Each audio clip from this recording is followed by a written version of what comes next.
Welcome, my little couch potatoes, to the comfiest courtroom on the internet. I'm your host, Llama, and it's time for dramatic testimony, overruled objections, and absolutely unqualified opinions. So grab your snuggiest blanket, some delicious snacks, and get ready to watch court with your internet besties. This is Couch Court with Llama, after dark.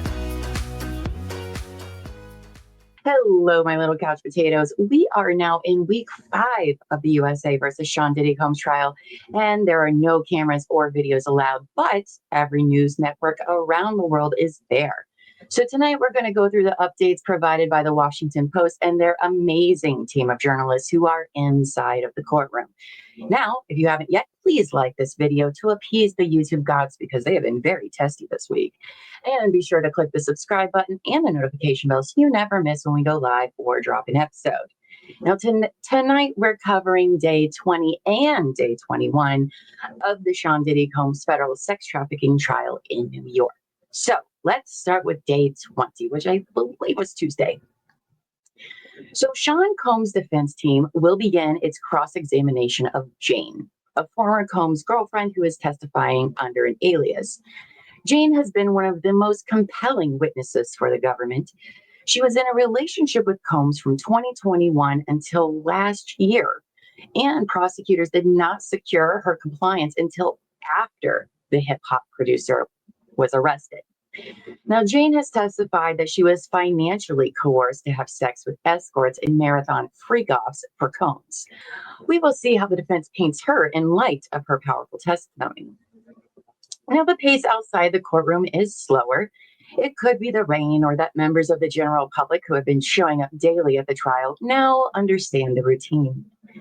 The U.S. Marshals who protect the building know many faces by memory at this point, and spectators are put on a list, then ferried up to the top floor of the federal courthouse in groups of 7 after going through airport-style security. If you are not on the list, you cannot enter the courtroom. And in case you're wondering, we are roughly halfway through this trial, according to the prosecution. Now, the judge began court by denying a weekend motion for a mistrial from Sean Combs' legal team. The motion was filed after a witness, Brianna Bongelin, testified last week that Combs dangled her off a 17th floor balcony in September 2016. Now, Combs' attorney showed evidence that he was on tour at that time and presented a bill from the Trump International Hotel and Tower, New York, covering the day Bongelin gave for the alleged attack. Now, Bongelin did say that she estimated the date based on the photos of her injuries. So there's that. It was an intense moment, and some may have left the courtroom thinking Bongelin perjured herself. But in his denial, the judge said that was the point of an excellent cross-examination. Oh, look at that. He's given kudos to the defense team. Quote, "This is not fodder for a mistrial. This is the adversarial process at work," the judge said. No interference happened, and the defense was fully able to attempt to undermine Ms. Bongelin's testimony. Some people had asked me what I thought. Would this become a mistrial opportunity? And I said, I don't think so. Because as you'll routinely hear, it is up to the jury to decide on the credibility of witnesses themselves. So that's kind of what I thought would happen in this scenario as well. Now, the defense has now lost its second motion for a mistrial since a jury was seated last month, though it's common for multiple mistrial motions to be heard in a high-stakes case like this one. If you've been following us on Karen Reed, you know. Despite the loss, defense lawyer Alexandra Shapiro asked the judge if she could go on record to state the government should not have called Brianna Bongelin to testify that Sean Combs attacked her in 2016. In light of defense evidence that he was thousands of miles away on the date she initially gave. Making such a statement could help Combs on appeal. Now, the judge chuckled and offered a compliment instead, calling the defense's devastating cross-examination of Bongelin a real Perry Mason moment, but not grounds to toss the case. Now, attorney Alessi from the Karen retrial, I also said was having some Perry Mason Matlock moments as well. It's always fun when those happen. It's not very often, but they do happen. And now an issue with a juror is being discussed. Ooh, okay. It's not clear what is amiss, but Sean Combs' legal team is arguing to keep the juror in the trial while prosecutors want more time to investigate the juror. Ooh, that's interesting. Interesting. Yesterday, as the trial was getting underway, the judge called the lead attorneys into his roving room for a sealed conversation that had something to do with this juror. The parties discussed privately for some time before returning to the courtroom and huddling with their teams. The floor was buzzing with conversation, and Combs seemed engrossed. Now, Jane is back on the stand for the beginning of her cross-examination, which is likely to be a grueling 2-day process in which the defense tries to undermine her testimony about traumatic experiences while dating Sean Combs. Now, I'm not sure if this is right or not, but I think that might be more days than Cassie Ventura had on the stand, but we shall see. Now, before answering questions, Jane, who is allowed to testify on an alias to protect her privacy, collected herself and flashed a tight smile and addressed Combs' lawyers. Good morning, Miss Garagos. Jane is giving interesting details about her relationship with Sean Combs, some of them innocuous given the charges at hand. After intense freak-offs, the hip-hop mogul enjoyed getting foot rubs and watching his favorite show.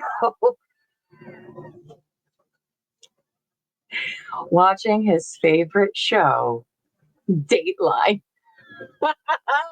Sir, oh my goodness. I bet you have your own Dateline. Okay, sorry. I'm sorry. I mean, come on. You all have to be like, what of all your favorite shows? Okay.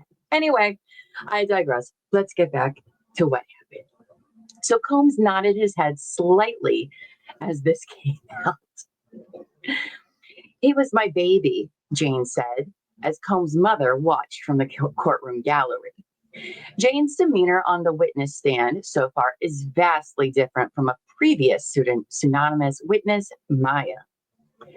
Maya, a former assistant to Sean Combs, kept her head down and hesitated to answer questions as she testified, including a claim that he sexually assaulted her multiple times.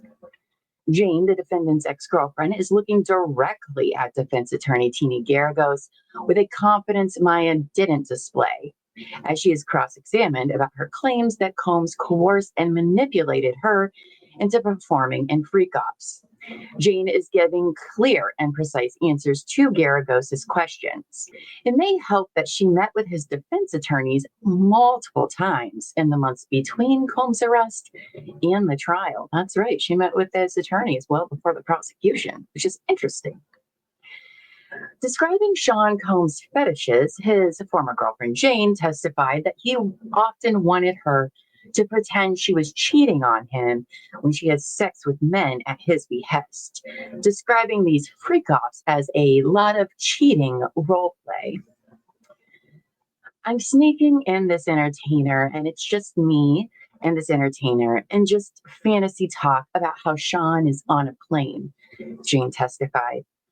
But when Combs erroneously suspected she had actually slept with an escort without his knowledge, he grew irate, she testified. Sean Combs has been nodding along to several parts of Jane's cross-examination as his ex-girlfriend recounts some of the more tender parts of their relationship. She enjoyed giving him foot rubs, she said, and she told defense attorney Garagos that she and Combs would miss each other during their breakups. That sounds so healthy. Jane credited Sean Combs for reintroducing her to religion. Okay. Compose yourself, Llama. Compose yourself. Jane credited Sean Combs for reintroducing her to religion and said they often discussed God when they weren't in freak-offs. He had a favorite pastor, and he would often put a lot of sermons on the television, and we would watch together and we would talk about it, said the witness. Okay. This is not something I thought I would hear in this trial, but here we are. We would have really insightful conversations. She said Combs also encouraged her business ambitions and invested $20,000 in her clothing venture. Over their 3.5 year relationship, Sean Combs wired his ex girlfriend Jane about $150,000, according to estimates provided by his attorney, Garagos. Jane said that number seemed accurate, though she hadn't counted the total amount. She was also prompted by Garagos to clarify comments she made earlier about gravitating towards providers. I do find men who are successful attractive as a woman, Jane said. She added, my ideal partner is a protector and provider. Defense lawyers are combing through audio messages from when Sean Combs and Jane signed a love contract, an informal agreement that provided Jane with funds in exchange for freak-offs. Jane previously testified that it was a harrowing agreement that became coercive.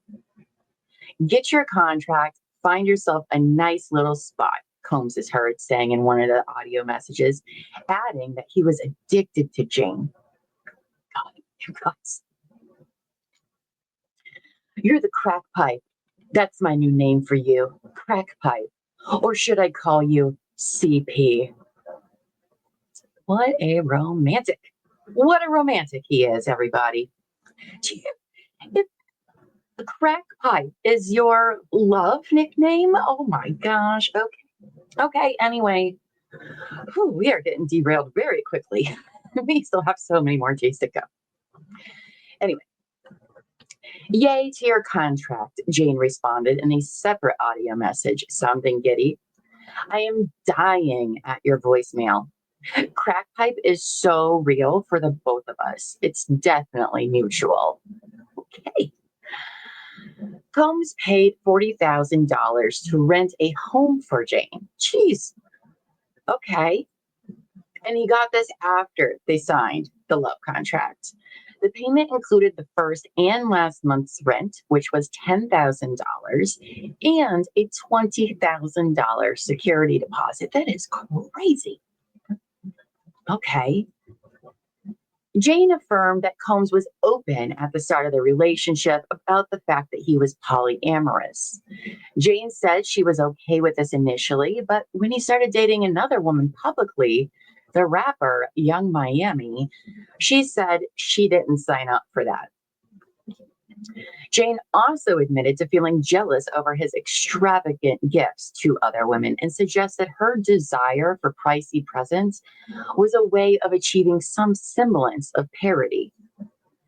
Broadly, defense attorney Tina Garagos' approach has been to emphasize the moment and the ways that Jane consented to elements of her relationship with Combs.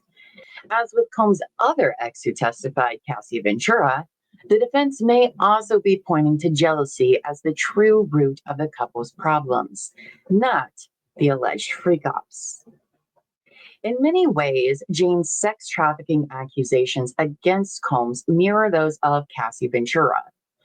What makes their stories different are the ways they say Combs controlled them. Now, both Jane and Ventura described Combs as a charismatic and charming boyfriend, aren't they all? I know when somebody calls me a crack pipe, I also call them charismatic and charming, but what do I know? Anyway, they both deeply loved him. And they both described his obsession with freak-offs or hotel nights in graphic and strikingly similar terms. These were not, as some imagined when reports of these freak-offs first emerged in lawsuits against Combs, sprawling sex parties involving many onlookers, and they certainly didn't take place at Sean Combs' famous white parties with A-list celebrities. And that is true. I think a lot of people think there's a bunch of people involved. But so far, we haven't heard any testimony about that yet. According to the women's testimonies, most freak-offs took place in a hotel room with Combs and a single other man, often an escort or entertainer, meaning porn star, in case anybody was wondering Just to clarify, what kind of entertainer before you go thinking it's some like movie star or rock star. The event sometimes stretched on for days, and both women testified they took drugs with Combs that made them less sleepy and more compliant in their sexual performances.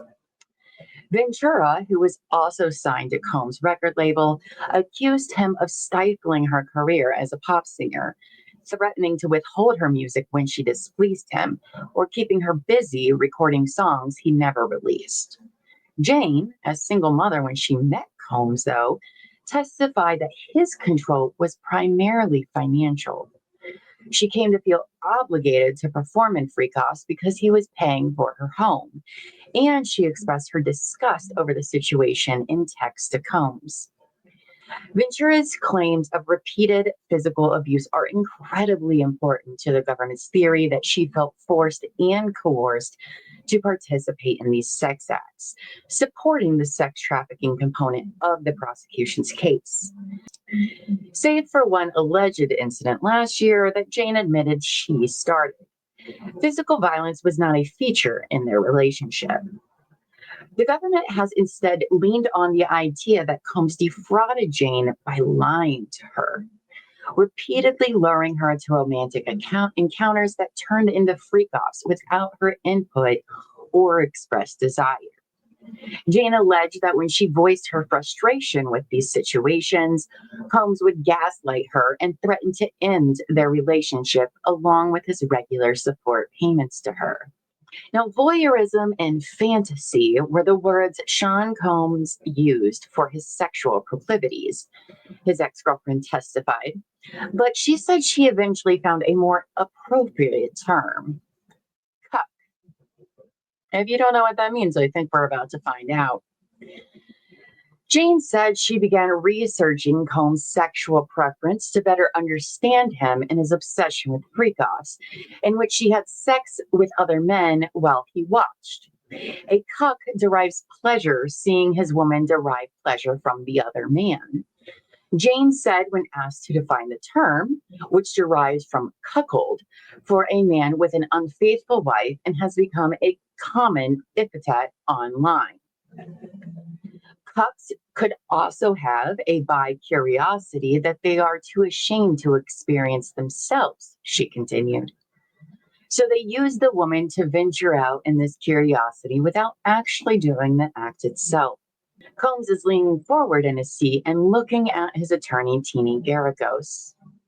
Defense attorney Teeny Garagos is walking through Jane's earlier testimony of hotel nights or freak-offs, highlighting moments when Sean Combs' ex-girlfriend appeared to have some say about how these party encounters would go. The defense may be hoping that jurors see these details as Jane consenting to and having some control over these evenings.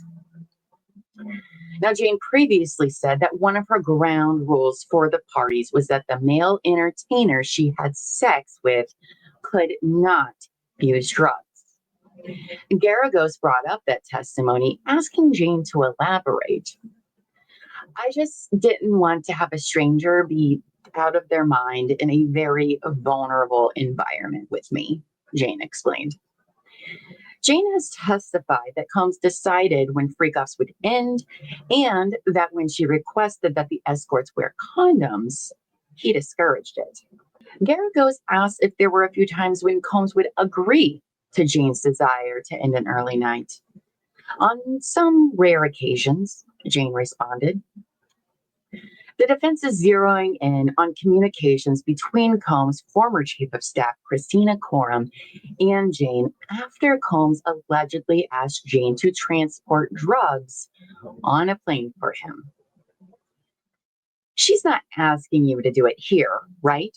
Asked Teeny Garagos, distancing Courtroom from the illegal activities. She says he is going to have you pick up a package. Now, Courtroom, who has been mentioned by the government multiple times, may take the stand. To support racketeering conspiracy charges, prosecutors must establish a network or at least one other individual who is working with Combs to commit illegal activities. Because so far, Combs is the only person I think charged criminally So that is interesting to see a RICO case where there's only one person. A lot of people have been given immunity. But anyway, Sean Combs and Jane would liken themselves to NBA stars when in the presence of one particular male escort, with Combs playing the role of Michael Jordan. Jane testified. Okay, where is this going? Okay. Defense attorney Garagos prompted Jane to explain the nickname trifecta, which was used between Combs, Jane, and a male escort named Paul. Jane testified that Combs coined the term. In this trio, Jane was Kobe Bryant and Paul was Shaquille O'Neal, Jane testified. Combs, meanwhile, was Michael Jordan. What is happening and what does this mean? Okay, wow. Things I did not think I would read for 500, Alex. Okay. Garagos leaned into these and other details of Jane's testimony that suggest a certain amount of affection between herself and some of the male escorts, such as Paul, in an attempt to undercut her claims of sex trafficking.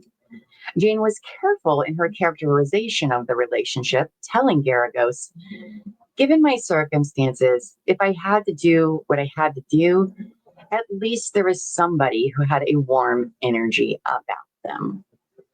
You know what? I can agree with that, right? Anyway, so Jane's morning cross-examination was an amicable affair, as the witness and the defense attorney Garagos smiled and chuckled at each other's remarks at several points. The two are familiar with each other, as Jane testified on Monday that she had met with Sean Combs' lawyers multiple times after his arrest. In fact, Jane has testified it was Combs' attorney that she first alleged Combs once forced her to perform in a freak-off immediately after assaulting her. It's very interesting. But okay. Now, this cross-examination is expected to go till towards the end of the week, and it remains to be seen whether Garagos will keep her friendly tone throughout. Now, after lunch, Teeny Garagos resumed her cross-examination of government witness Jane. She asked Jane about her modeling career, but quickly moved on to a series of sexually explicit texts between the witness, her then boyfriend Combs, and an adult film star named Cabral. Oh, okay.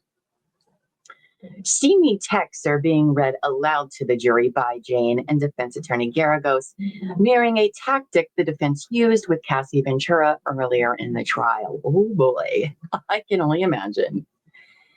As one might imagine, it makes for fairly awkward moments, such as Garagos saying in the flat effect of attorneys, "I want to sit on your face." Or explaining the sexual connotations of a water drops emoji. Attorneys have the wildest jobs, in my opinion. Oh boy. The sexually explicit texts being read in court are incredibly crude, unprintable in the Washington Post for the most part, and Jane is getting slightly uncomfortable on the stand as the defense asks her about writing them.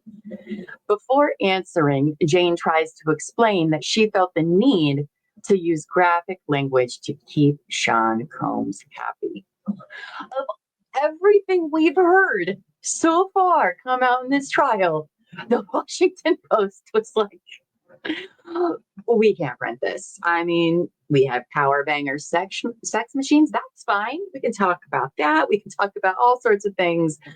But the Washington Post was like, oh, yeah, we can't really be doing that. We can't do that. Interesting. I am in 2021 really madly in love and wanting to please him and appease him, Jane said about a particularly steamy message. I am agreeable here. So much for the friendly repertoire between Jane and defense attorney Tina Garagos. The witness was just cross-examined about gifts Sean Combs gave her after testifying that she got jealous when he gave lavish gifts to other women and asked for her own big ticket items for parody. What is a bodega bag? Garagos asked Jane. I'm sure you have one, Jane quipped. Garagos said she did not and pressed, how much does a bodega bag cost? How much does my body cost? Jane shot back. Oh wow, that's an answer. That's an answer. Now the judge, speaking away from the mic, then advised Jane to answer the questions posed to her. Sean Combs helped Jane nearly quadruple the size of her home, defense attorney Garagos argued as she resumed cross-examining the witness. Jane said she had moved from a 1,400 square foot apartment to a 5,300 square foot home in Los Angeles after Combs began paying her $10,000 a month. You are able to give your child a large backyard and a big home, Garagos noted. The defense is attempting to paint Jane, a former girlfriend testifying under a pseudonym, as part of a demimod of women who cling to powerful men. How do you translate undertones in a text? That's the question hanging over parts of this trial, where long, tense, and occasionally very lewd exchanges have been used to corroborate or undermine witnesses' testimony. Take a text such as, we don't have to go crazy for the rest of the year, which Sean Combs sent to one of his girlfriends, Jane, as part of a steamy exchange in anticipation of a future rendezvous. To the defense, this text may be an example of Combs reassuring Jane that they don't need to have a freak off, his term for sexual encounters involving drugs and male escorts. Jane, however, said she interpreted it as an undertone of rejection in Combs' comment, suggesting perhaps that he wouldn't see her if there wasn't a freak off involved. Jane has testified that she felt obligated to perform in these encounters, and her previous testimony showed that she had expressed this to Combs several times. Now, as promised, Teenie Garagos paused her cross-examination of Jane at 3 p.m., ending Tuesday's examinations of sexually explicit texts exchanged between Sean Combs and his ex-girlfriend. The defense attorney will continue her cross Wednesday, which will be a late day starting at 1 and concluding at 4. The judge told jurors that if they arrived early, they would get a free lunch. Well, isn't that kind of them? Okay. All right. So day 21, this would be Wednesday. Prosecutors seem to have requested that a juror be kicked out of the trial. Oh. Before the jury entered Wednesday morning, Sean Combs' attorneys said they were adamantly against removing the person, calling it a thinly veiled effort to dismiss a Black juror. Oh boy. U.S. Assistant Attorney Maureen Comey countered that her team had researched the juror in question and saw what appeared to be a lack of candor with the court that raises serious issues. She added she only reluctantly put these findings in a letter to the judge, which has not been made public. Now, we first learned of the juror issue Monday when the judge asked for the lead counsels to come into his roving room. The conversation is under seal, but the attorneys soon walked back into the courtroom and huddled with their teams. The floor was buzzing, and Combs seemed engrossed in the conversation. No one knew what the private meeting was about at the time, but the drama over the juror had been trickling out in bits and pieces ever since. A defense lawyer, Teenie Garagos, is asking Jane about text messages she sent Sean Combs during a temporary breakup in 2022. The witness has previously testified the break followed a particularly rough freak-off where she felt Combs forced her to have sex for hours. If it was as toxic as you were saying, you are welcome to leave, Combs texted Jane in a message Garagos read out loud to the court. A later text from Jane to Combs helped the couple reconnect. How are you? It's my birthday weekend, and you ain't shown me no love, it read. Jane and Sean Combs met up without having freak-offs for a 2-month span in 2022. It's a small detail for the defense team to tease out, considering the countless marathon-long freak-offs and hotel nights Jane and other witnesses have described during this trial. But Combs' attorney may be hoping that doing so helps chip away at the prosecution's assertions that this was a transactional and fraudulent relationship in which Combs coerced Jane to perform in sex parties against her will. Jane would often buy matching shorts for Sean Combs and the male escorts he hired to have sex with her. Okay. She also purchased rhino erection pills. Okay. A common brand found at gas stations across the country. So she could spend less time prepping the men. Oh boy. Gas station boner pills. Who had those on their bingo card? Because I did not. Guys, you really shouldn't buy those. I've read horror stories on Reddit and they're horrifying. So don't be buying gas station boner pills. She previously testified she would be forced to perform foreplay for hours, and it was really not so fun having to wind these guys up. The defense is likely trying to suggest Jane was complicit in Combs' freak-offs. One of Jane's preferred partners for freak-offs, or hotel nights, as she and Sean Combs called them, was a man named Paul. If I had to do what I had to do, at least there was somebody who had a warm energy about them, Jane had testified Tuesday.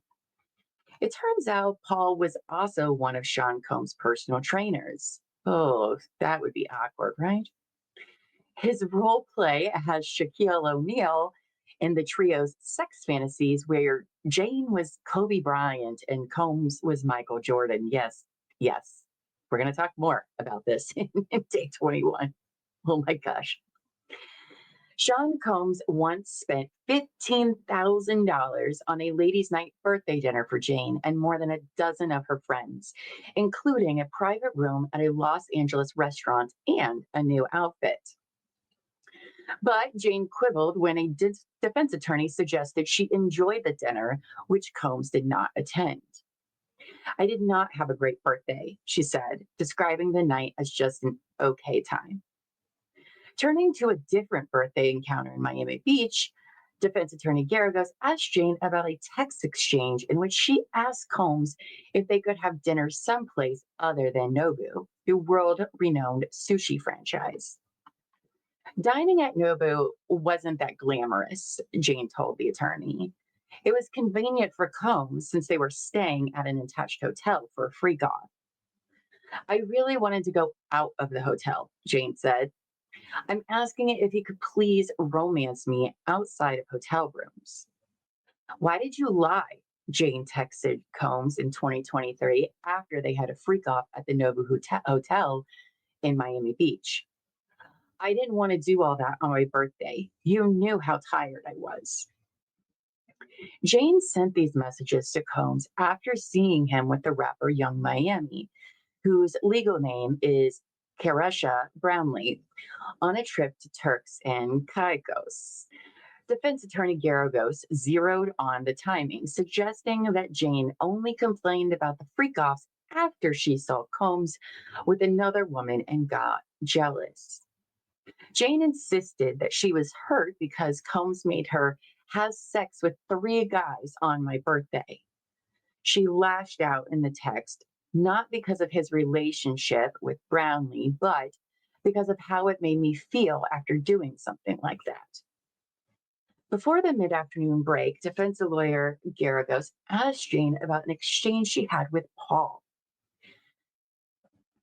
She asked if Jane remembered admitting that you've allowed too much and that it's your fault, something she apparently told Paul in 2023 about her dynamic with Sean Combs.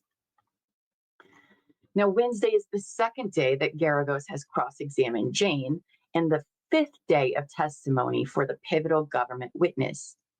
This cross-examination is expected to conclude on Thursday. Now, after the short mid-afternoon break, Garagos immediately picked up her cross-examination of Jane by bringing up the informal love contract between her and Sean Combs. This verbal agreement is a key part of the government's sex trafficking case against the embattled media mogul.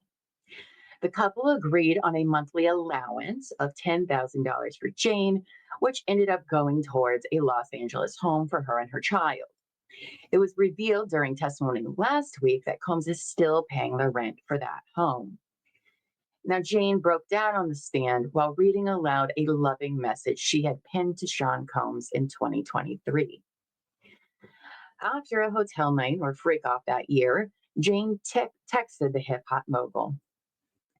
The fact that you are reason for my child's joy is a feeling inside me I can't explain, Jane said on the stand, choking up. She managed to continue. I love you so much as my friend, my lover, my boyfriend, even though you don't like that word. Combs did not make eye contact, instead, keeping his gaze focused on a screen in front of him showing a transcript. Jane has been under cross-examination for 2 days, and it appears to be taking an emotional toll. She keeps a box of tissues with her on the witness stand. Now, shortly after a 2023 New York trip that included a freak-off, Jane apologized to Combs via text for getting upset with him. Jane had previously testified that she believed it would be a romantic trip. Instead, it was centered around a hotel night, causing her to tell the producer she was done with the sex sessions with male escorts. Jane ended up getting COVID from the encounter, and Combs went to Howard Homecoming in Washington shortly after. I love making you happy, Jane told him in the text exchange. No one can ever compare to you. Jane's demeanor on the stand has changed markedly since Tuesday, when she was occasionally defiant. She's cast her eyes downward and at times spoken barely above a whisper. Now, defense attorney Garagos asked Jane to explain her feelings surrounding a sobriety party freak-off. Jane has testified that she was often under the influence of drugs during sex parties, but on one occasion, she stayed sober because she hoped to encourage Combs to do the same. They called it a sobriety party. Garagos likely hoped to highlight the fact that Jane had been sober on at least one of these occasions. But she glided over certain details, including that Jane previously testified that sleeping with 3 men while sober caused her to vomit. Combs pressured her to return after throwing up, she had previously said. I resent him for all of it, Jane said on the stand this afternoon. I believe resent and regret lie in the same feelings. Now, Sean Combs told his ex-girlfriend Jane that Cassie Ventura was one of his greatest loves. Oh, Jane confirmed on the stand. Combs' attorney Garagos brought up Ventura towards the end of her cross-examination. Garagos also mentioned that Combs would write Ventura love letters during Jane's time with him, but Jane said she wasn't sure about that. Jane was in a relationship with Combs from early 2021 to about August 2024 when he got arrested. Now, Garagos played a video of Jane and Sean Combs from October 23, in which the two professed deep love for each other. This was during a period when Jane was deeply depressed over the state of her relationship with Combs. The video began with Combs making loud kissing sounds. Ugh, gross. Only jurors are being permitted to view the evidence related to Jane per a court order protecting her anonymity. Everyone else just hears audio. We were both tripping, Combs says. I was in a dark hole. You came over here to save me. Oh, what a romantic. You did some saving on me, and I didn't even know, Jane responds. Clarifying that comment on the stand, Jane said she was referring to his kind words at the time. Garagos noted that Jane spent the night at Combs' place without any entertainers. Oh. At this point, the jury has been excused for the day. Oh my gosh, what a wild 2 days for them. Prosecutor Comey told the court Wednesday afternoon the government may rest its case as early as Wednesday, June 18th, and no later than Friday, June 20th. She also named 2 additional witnesses that prosecutors may question Thursday and a summary witness who will be presenting some records to the jury. Oh my goodness, you guys, that was 2 crazy days of the US versus Diddy Combs trial. We found out so much. We found out that Diddy loves watching Dateline, which the irony I don't think has escaped any of us. Guy, oh my gosh. And then we learned about, listen, I'm not going to king shame anybody, but we are him because he's garbage. So he has these freakouts. He was Michael Jordan, okay? Jane, Kobe Bryant, and the escort, Shaquille O'Neal. Had none of those things on my bingo card. Rhino erection pills, none of those things on my bingo card. With this trial, you literally have no idea what is going to happen next. So, oh my goodness. Well, you guys, my little couch potatoes, please leave some comments under this video letting me know what you think about all this, or maybe your favorite, NBA player that you like to role play as. I'm just kidding. Probably don't do that, but I don't mind if you do. I'll definitely laugh about it. Now, we will be releasing these every night that court is in session. So if you've enjoyed your coverage, please hit the like button, subscribe, and turn on the notification bell so you don't miss when any of our shows go live. You can also find all of our Diddy coverage in our US versus Sean Diddy Combs playlist. Now, I will see you, my little couch potatoes, bright and early in the morning at 8:30 a.m. Eastern on Couch Court with Llama, where we're watching all of the hottest trials live. Thank you all for being here with me. And until next time, go forth and be amazing. Bye.